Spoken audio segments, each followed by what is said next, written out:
Mul on hea meel tervitada meie õnnistegija Jeesuse Kristuse nimes ja tema sõnadega Johannese evangeeliumi 20. peatükist 21. sajandist.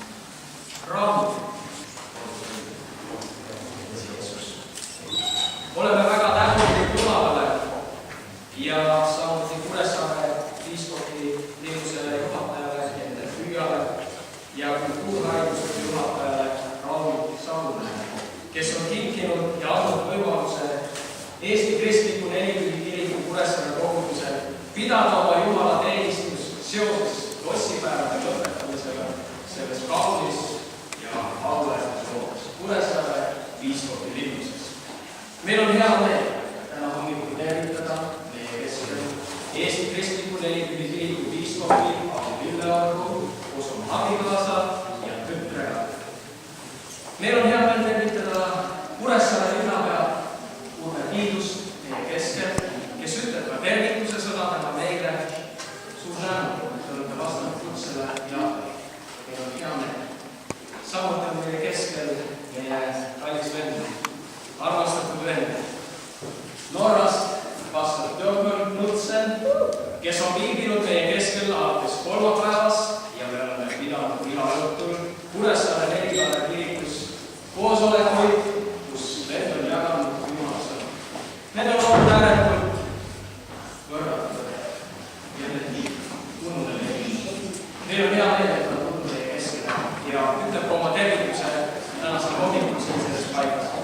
Aga meil on inimesi, kes on vastanud täna kutsele ja mul sellest väga nimelt meie keskel Kuressaare turismiinfo juhataja Karmen Kaju, samuti on meie keskel Saare Lääne-Klaas Taavi ja Orissaare koguduse pastor.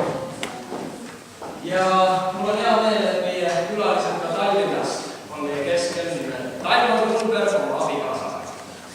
Ja sõbrad, kes te olete täna tulnud sellesse paika. Ma olen teile väga tänulik.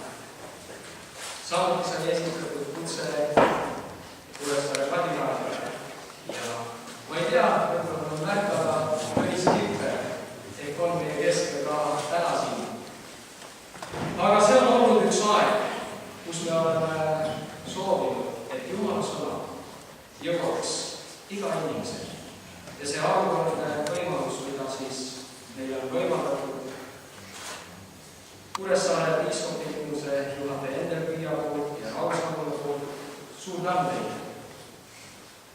Ja täna hommikul ma sooviksin, et me võtaksime vastu Jumala sõna, kannaksime seda oma südames ja mõtleksime nendele asjadele, mis on ihalised.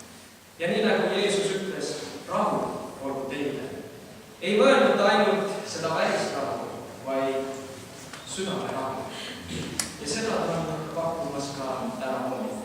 Palume selle sõna üle, mida täna kuulub sinu taevalist võimust, et need sõnad on elavad meie südames ja meil on võime nendele sõnadele järgida ja teha teoks ka oma elus need tõotused, mida Jumal oled sina kõnelenud meie elus. Tänu sulle, et sina oled see Jumal, kes sa kuuled meie palveid ja tänu sulle, et sa oled Jumal, kes sa tahad vastata täna meie palvetele.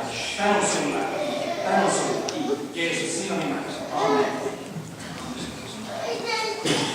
Olge head istuge. Kui me vestlesime Kuressaare linnuse õpetajatega, siis tuli esimene sõnum, et olgu teie teenistus täna selline, nagu ta ikka on olnud. Ja me teeme sellisena, nagu ta ikka meil on olnud. Ja me oleme tavaliselt peale alguspalvet oma teenistuses kiitnud ka lauluga Jumalat. Te olete saanud ka täna siit laululehed ja siin on need laulud ja ma palun, et Aivar ja Virge tulevad ja